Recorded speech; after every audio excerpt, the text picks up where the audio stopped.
Oi, turma. Hoje nós estamos na disciplina de legislação de alimentos aplicada à agroindústria e vou apresentar para vocês uma legislação geral.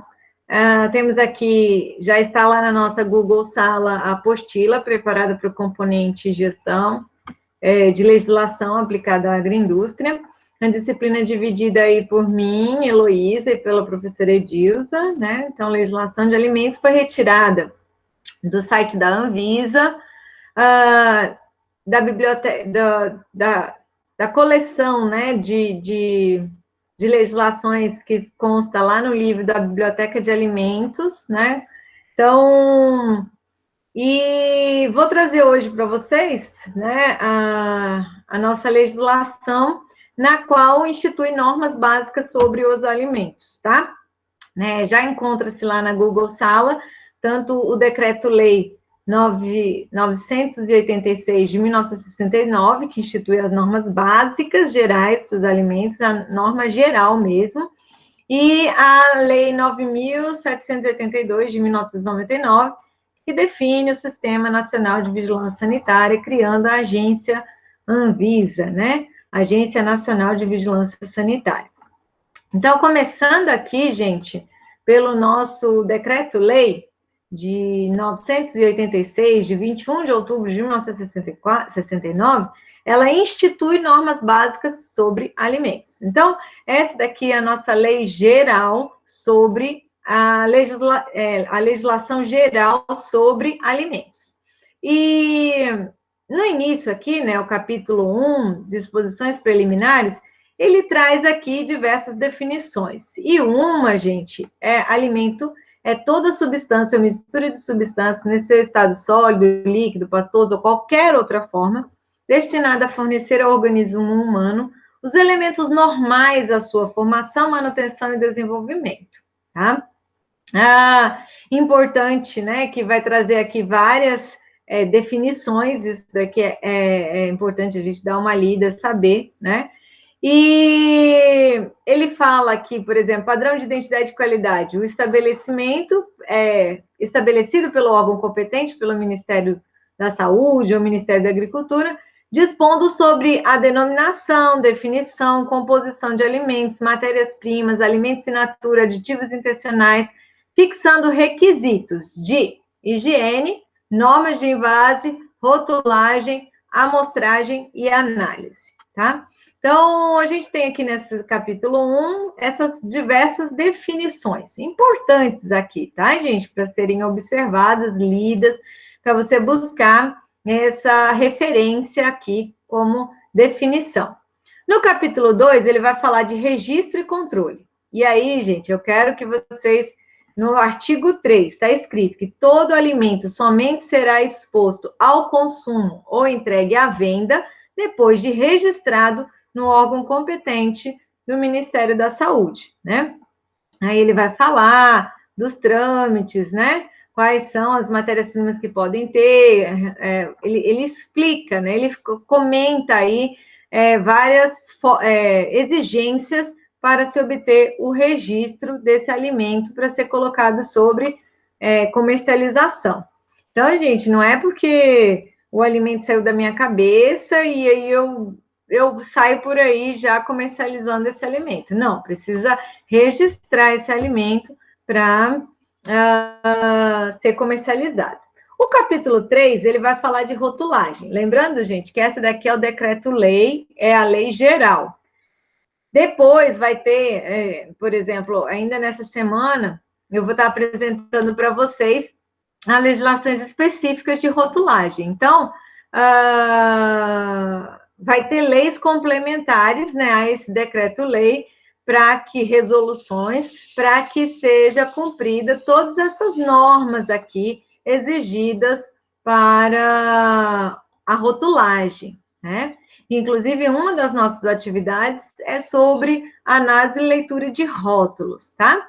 Mas aqui no seu artigo 11, ele vai falar, os rótulos deverão mencionar em caracteres perfeitamente legíveis a qualidade, a natureza, o tipo de alimento, observados aí definição, descrição, classificação, pelo órgão competente, seja o Ministério da Saúde, seja o Ministério da Agricultura. O nome, marca do alimento, nome do fabricante, local de produção, número de registro desse alimento, indicação de algum aditivo intencional, o número de identificação do lote, né, data de fabricação, peso e volume líquido e outras que vai ser fixada pelo regulamento, né, 259 e 360, tá? Ele vai trazer também mais algumas questões sobre rótulos, mais algumas definições gerais de rótulos, né, para serem colocados no rótulo, que são importantes de serem observados. No capítulo 4, nós vamos falar especificamente a lei, né, o decreto-lei fala especificamente dos aditivos. E aí ele fala do aditivo intencional, os aspectos toxicológicos, né, com relação aos aditivos. Sendo que a gente vai ter normas complementares também sobre os aditivos, que podem, não podem, e assim por diante. O capítulo 5 já fala do padrão de identidade e qualidade, né? Então, assim, o que seriam os requisitos, né, necessários dentro desse decreto-lei? Por quê? Porque a gente vai ter um PIC, que a gente chama padrão de qualidade, PIC, para cada um dos produtos, tá? Então, vamos ter resoluções para sal, água, café, chá, cereais e assim por diante, tá? Então, a gente vai ver ainda, provavelmente amanhã, sobre esses padrões de identidade e qualidade de alguns alimentos, né? Então, ele vai trazer aqui nesse capítulo 4 regras gerais, né, do padrões de identidade e qualidade. Quando eu falo que a disciplina perpassa várias outras disciplinas, então, legislação vai trazer as normas, né, sobre o padrão microbiológico do alimento e o limite, né, de pesticida, contaminantes e assim por diante, tá? Então, vamos ter normas específicas para cumprir essa exigência do decreto-lei, tá? Ele fala aqui do capítulo 6 sobre a fiscalização, né? E é importante aqui, né, a ação fiscalizadora pela autoridade federal, pela autoridade estadual ou municipal, na qual os alimentos são produzidos ou expostos à venda, né? Do capítulo 7 fala do procedimento administrativo, infrações, interdição de alimento, um alimento interditado, né? Então, com relação à coleta de alimentos para análise pelo fiscal, então, assim, ele vai falar, assim, de procedimentos gerais, no caso, né, de observar algum descumprimento do decreto-lei, como que você vai fazer os processos, né? De fiscalização, de acompanhamento, de análise. Então, trata no capítulo 7. No capítulo 8, já vai falar das infrações e penalidades. Então, o 40 fala a inobservância ou desobediência aos preceitos desse decreto-lei e demais disposições legais dará aplicação do dispositivo no decreto 785 de agosto, lá o nosso Código Penal, né? E aí ele fala lá, consideram-se alimentos corrompidos, adulterados, falsificados, alterados, avariados, os que forem fabricados, vendidos, expostos à venda, depositados para venda ou de qualquer forma entregues ao consumo, como tal, descumprindo essa legislação e que se podem configurar na legislação penal vigente. Tá? Então, assim, comercializar alimentos sem registro, que não cumpre as normas mínimas exigidas pelas regulamentações, isso daí é crime, tá, gente? É crime.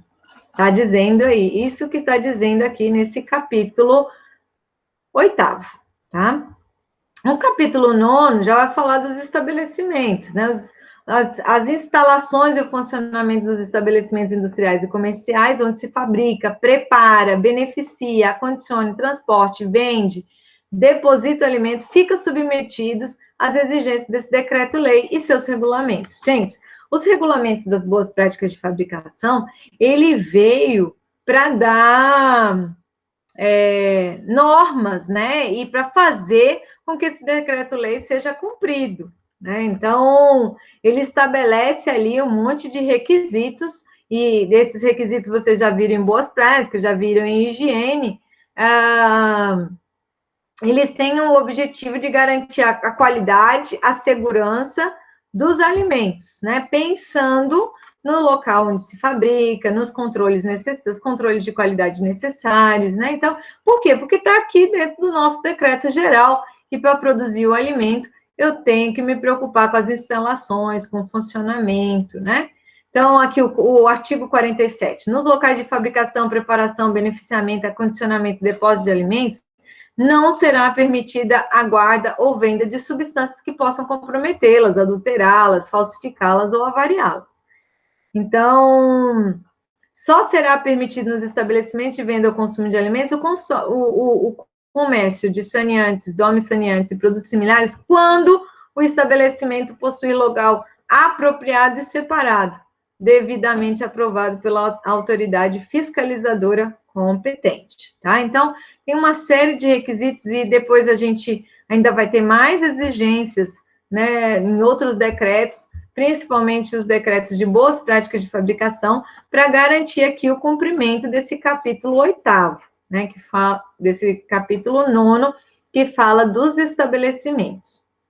O capítulo 10, ele fala dos dispositivos gerais, né, e aí eu quero destacar, eu já falei anteriormente, porque ele cita anteriormente, mas eu vou falar aqui o artigo 48, que somente poderão ser expostos à venda alimentos, matérias-primas, alimentos in natura, aditivos, materiais, artigos e utensílios destinados a entrar em contato com os alimentos, matérias-primas alimentares e alimentos in natura que tenham sido previamente registrados no órgão competente, tenham sido elaborados, reembalados, transportados, importados e vendidos para o estabelecimento devidamente licenciado, né? Tem que ter autorização de funcionamento, né? Que tenham sido rotulados adequadamente, conforme esse decreto e outros regulamentos, que obedeçam na sua composição às especificações do respectivo padrão de identidade e qualidade, não posso fazer alimentos fraudados, né? Alimentos sucedâneos, né, ou com nomes semelhantes, deverão ter aparência diversa daquele do alimento genuíno, ou permitir, por outra forma, a sua imediata identificação. Ou seja, você não pode ter dois produtos similares, com a mesma aparência, né, que seja o mesmo produto, que vai conduzir a uma forma de erro, né, que vai levar o consumidor a um erro na escolha. Ah, comprei esse, mas não era isso que eu queria, né? Então, você não pode levar o consumidor a erro, tá? Isso aqui que fala esse parágrafo aqui. Esse artigo, né? O 49. E aí a gente vai ter aí vários artigos para falar de uma forma geral. O artigo 54 fala que os alimentos destinados à exportação poderão ser fabricados de acordo com as normas vigentes no país a que se destinam, né? Então, a gente pode observar algumas exigências, pode observar, além das nossas, também as exigências de outros países na qual a gente vai comercializar, né? O capítulo 11, ele vai falar das disposições finais e transitórias, né? Então, a data de entrada de vigor, né? Então, assim, alimentos que na data do decreto-lei entre em vigor estiverem registrados em qualquer participação federal há menos de 10 anos ficarão dispensados do novo registro, só que esse decreto é de 69, nós já estamos em 2021 e né, ele está observando isso aí. O artigo 64, fica vedada a elaboração de qualquer normas contendo definições ou disposto sobre padrões de identidade e qualidade de envase de alimentos, sem a prévia audiência do órgão competente no Ministério da Saúde, né? Então, ele trata aqui dessas características das disposições finais e transitórias, tá? Gente, esse daqui é o nosso decreto-lei geralzão de alimentos, tá? Então, aqui é que trata de forma geral, você vai ver que muitas das outras nossas normas e resoluções, ela vai fazer com que a gente consiga implantar e cumprir as exigências desse decreto-lei, tá? Ela vem de forma a complementar e fazer cumprir esse nosso decreto-lei, tá? Então, isso daqui é a nossa legislação decreto-lei geral. Vou abrir aqui agora para a gente fazer um comentário sobre a lei que criou a vigilância sanitária, tá? E importante observar, gente, na lei que criou a vigilância sanitária, a Anvisa, caso vocês queiram prestar concursos na área, né? Então, é a lei 9.782, de 26 de janeiro de 1999. Então, vocês vão ver que a Anvisa, a lei é de 69, ela vem aí 30 anos depois a ser criada aí uma agência regulador, né? E fiscalizador, né? Não só de alimentos, mas também de alimentos, né? Então, compete à União, no âmbito do Sistema Nacional de Vigilância Sanitária, definir a Política Nacional de Vigilância Sanitária, definir o Sistema Nacional de Vigilância Sanitária, monitorar e fiscalizar produtos, substâncias e serviços de interesse para a saúde, e aqui entra alimentos, tá, gente? Por que a gente precisa saber disso? Porque alimentos também é de interesse, também, ou sobretudo, interesse para a saúde. Exercer a vigilância sanitária de portos, aeroportos, fronteiras, né? Acompanhar e coordenar as ações dos estados, do Distrito Federal e dos municípios, prestar cooperação técnica e financeira aos estados, Distrito Federal e municípios, atuar em circunstâncias especiais de risco à saúde. A gente vem ver várias vezes, né, a Anvisa sendo solicitada, por exemplo, por que o alimento, né, se a gente for fazer a secagem de algum alimento e esse alimento é novo, né, a gente vai disponibilizar, precisa apresentar registro, porque precisa ter estudo se esse alimento que você produziu é próprio à saúde, ou se ele coloca em risco a saúde, e assim por diante, tá?